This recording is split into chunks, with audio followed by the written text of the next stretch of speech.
बिस्मिल्लाहिर्रहमानिर्रहीम। अस्सलाम वालेकुम नाज़रीन, मैं तारिक इस्माइल सागर आपकी खिदमत में ताज़ा तबसरों, तज्ज़ियों, मुशाहिदात, वाक़यात और करंट अफेयर की सूरत हाल लेके हाज़िर हुआ हूँ।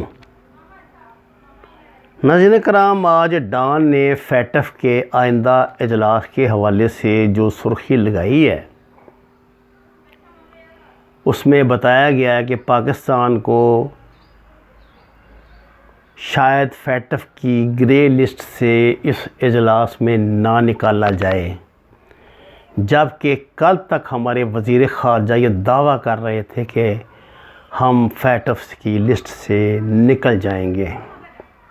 हक़ाइक़ क्या है इसका इल्म तो खैर उस दिन हो ही जाएगा, लेकिन मैं ये बात आपसे अर्ज़ करना चाहता हूँ कि जिस तरह गिर के, जिस तरह पूरे मुल्क से गालियां खा के इस हुकूमत ने फैटफ के हवाले से कानून साजी की है और पाकिस्तान के हर छोटे बड़े सरमायाकार पे की गर्दन पे गोडा रख के इंतहाई बेहुदा किस्म की ये जो हो रही है कानून साजी फैटफ के हवाले से, ऐसी चीज़ें इसमें ऐसे शिक्के शामिल की जा रही हैं जो बेगैरत तरीन कौमें भी, कोई मतलब टम्बकटू जैसा मुल्क भी जो है ना वो कबूल ना करे, जो हमने उनको राज़ी करने के लिए कबूल की हैं। हमने उनको खुश करने के लिए IMF के हवाले अपनी गर्दन कर दी है कि जहाँ से जी चाहे मरोड़ो, जहाँ से जी चाहे हमारा गोश्त खाओ, गर्दन से खून पियो, हमारी हड्डियों से गुद्दा निकालो। जब जैसे जिस तरह उनका जी चाहे सुई गैस की कीमतें बढ़ाएं चढ़ाएं। यही मामला बिजली के साथ है, यही मामला पेट्रोल के साथ है। आप चीखते चिल्लाते रहें, सारी दुनिया जानती है कि ये जो हमारे यहाँ वज़रा और दूसरे मुशीर वगैरह बन के बैठे हैं, ये सब उनके मुलाज़म हैं। जो हमारा वज़ीर ख़ज़ाना आज है, यही पिछली गवर्नमेंट पीपल पार्टी का भी यही था, शायद नून लीग का भी यही था, है जी। हजूर वाला हमें उन्होंने इतना दीवार के साथ लगा दिया है कि मेरा ख्याल है कि हमारी तो आधी पुश्ती दीवार में धंस गई है। अगर एक हल्का सा झटका मिला तो हम तो दीवार समेत गिर जाएंगे। आप देखिए, आप ये तो वो भेड़िए और भेड़ के बच्चे वाली बात है ना। उसने कहा था कि यही दलील है दुनिया में, ताकत की ज़ुबान की ये दलील होती है, माइट इज़ राइट। उसने कहा था कि जनाब वाला, मैं पानी तो आपकी तरफ से मेरी तरफ आ रहा है, तो भेड़िए ने मारा उसके मुंह पे पंजा और उसको खा गया। कहने लगा कि तुम बदतमीज़ मेरी बात के आगे से बहस करते हो। पाकिस्तान भी जावे लिलड़े लेने के बाद, ज़मीन पे एड़ियाँ रगड़ने के बाद उनसे कहता है कि खुदा के लिए हमें माफ़ कर दो, हमने और सख्ती नहीं है मार खाने की। दो आगे से थप्पड़ पड़ता है मुंह पे, वो कहते हैं कि तुम्हारी ऐसी तैसी हुकूमत नहीं करनी, मुआवजा नहीं करनी, करप्शन नहीं करनी, बाहर के मुल्कों में अपने अकाउंट नहीं बनाने, बाहर के मुल्कों में जदादें नहीं ख़रीदनी, मुफ्त वाला सारा कुछ, तुम्हारी ऐसी तैसी। मानते हो क्या नहीं? और फलां बैंक में जो तुम्हारा सब कुछ पड़ा है वो हमारा ही है, लेना है कि नहीं, लेना है कि नहीं वापस है। ये बेचारे मान जाते हैं।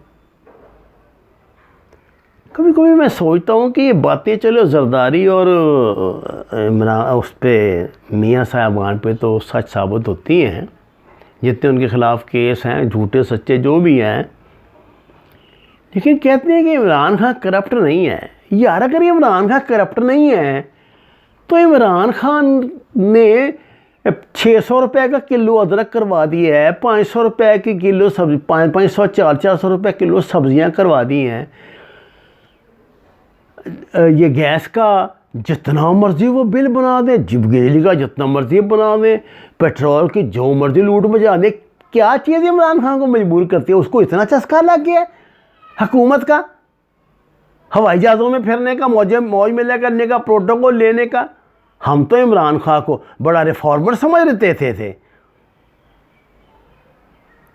क्या सिर्फ कौम की ज़रूरत यही है कि आप उसको 2-3 मोटे मोटे मखबूतल हवास से बंदे बैठा के टेलीविज़न की स्क्रीनों पे ये साबित करवाते रहे कि शहबाज शरीफ की बीवी ने भी करप्शन की है, शहबाज शरीफ मनी लॉन्ड्रिंग किया, शहबाज शरीफ की नौ ने भी किया, उसकी बेटी ने भी किया, उसकी बीवी ने भी की है, उसके बेटे ने भी की है, उसके चाचे ने भी की है, उसके मामे ने भी की है, उनके नौकरों ने भी की है। ये काफ़ी है, ये इससे चल जाएंगे मामला। और कोई गैरत होती है यार कौमों में, कोई अहमियत होती है कौमों में।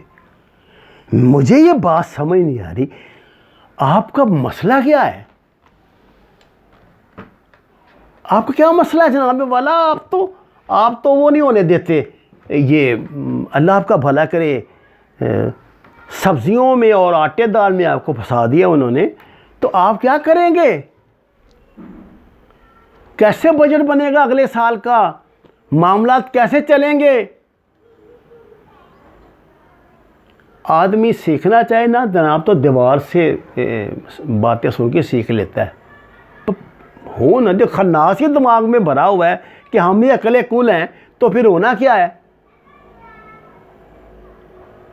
यार? तुमने हमारे इन जो फैटफ के कवानीन हैं, उन्होंने आपके घरों के, आपके बेडरूम में घुसा दिया है फैटफ को।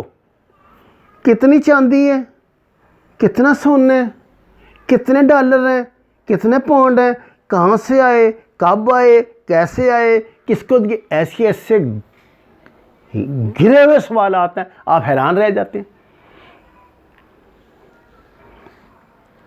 ये मैंने आपको कहा ना, सीखना हो ना अगर, गैरत तो गैरत है बड़ी चीज़ जहाने तगोदों में, पहनाती है दरवेश को ताजे सरेदारा। 9/11 याद है? तोरा बोरा याद है? डेजी कटर बम याद है? नेपाम बम फेंकते थे तालिबान पे। ऐसे उन्होंने तालिबान पे गैसें और बम आजमाए हैं कि ज़ख्मी होने से मर जाना ज़्यादा बेहतर समझते थे वो। मैंने वो ज़ख्मी देखे हैं जो अल्लाह से रो रो के दुआएं मांगते थे कि हमें मौत दे दे, इन ज़ख्मों के बजाय जो इन्होंने हमें लगाए हैं। साथ ही पिछले 20 साल से 1 घंटे के लिए तालिबान ने सरेंडर किए। बता देना जी फलां चीज़ पे वो मर गए हैं यार, बच्चे नहीं पैदा कर रहे, रोटी नहीं खा रहा है, ट्रैवल नहीं कर रहा है। मेरा ख्याल है कि हमने उन गाड़ियों के ख्वाब ही देखे होंगे जिन पे बैठ के वो सफ़र करते हैं। वो लैंड क्रूज़र पे और प्राडों पे कौन कौन सी तो गाड़ियाँ, मर्सिडीज से कम तो गाड़ी जिसे खोतों की तरह वो इस्तेमाल करते हैं। दिए ना अल्लाह ने।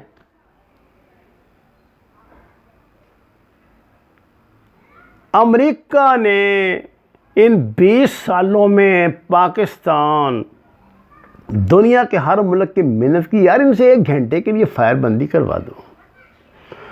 हम लोग का ना जी ना, बिल्कुल नहीं कराते।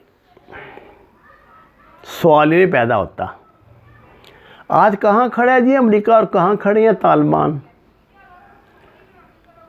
हजूर वाला दलीलें तो बड़ी हैं आपके पास। वो जो था ना, वो कमांडो जर्नैल है, उसने जब ये इनके सफ़ीर पकड़ के हवाले किए हैं और मुसलमानों को, मुजाहिदीन को पकड़ के हवाले किया था ना FBI के, तो वो क्या कहा करता था कि ये अगर मैं ऐसा ना करता तो ये हो जाता, ये ऐसा ना करता तो हो जाता। हमने बुज़दिलों की दलील और होती है, बुज़दिल की ज़ुबान और होती है, बहादुर की दलील और होती है, बहादुर की ज़ुबान और होती है।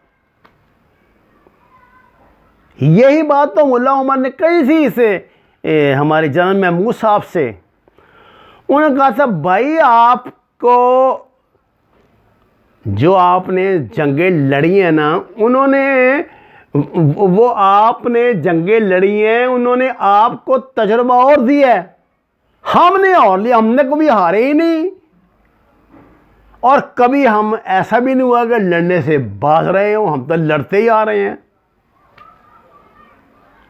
तो तुम अपनी जो है ये जो अपनी दानेफरिया मेरे पर ना ठोको। हमारा क्या है, हम तो मोटरसाइकिल है और ये एक क्लाशनकोफ है, करेंगे आखिरी लम्हे तक लड़ेंगे। लड़े ना यार कुछ सीख लो, वो इनसे कुछ सीख लो। बस फैटर्स में आ जाओ, ब्लैक लिस्ट में आ जाओ, कोई नहीं मरता। खान साहब जब पाकिस्तान में 400 रुपये किलो नींबू बिक रहे थे, को मर गया था। ये 1 रुपया वाली रोटी पता नहीं 15 रुपए की होगी, को मर गया है। कुछ नहीं होता, लगाने तो पाबंदियां उनको। और यार मिलना मिलाना तो कुछ नहीं, छितर खा के भी तो थोड़ा सा अपनी गैरती दिखा दो। इतनी बहादुर, इतनी प्रोफेशनल फौज जिसने सारी दुनिया पे धाक बैठाई हुई है अपनी, उसके होते हुए हम ये ज़िंदगी गुजारें, इस तरह दुनिया की ताबेदारी करें।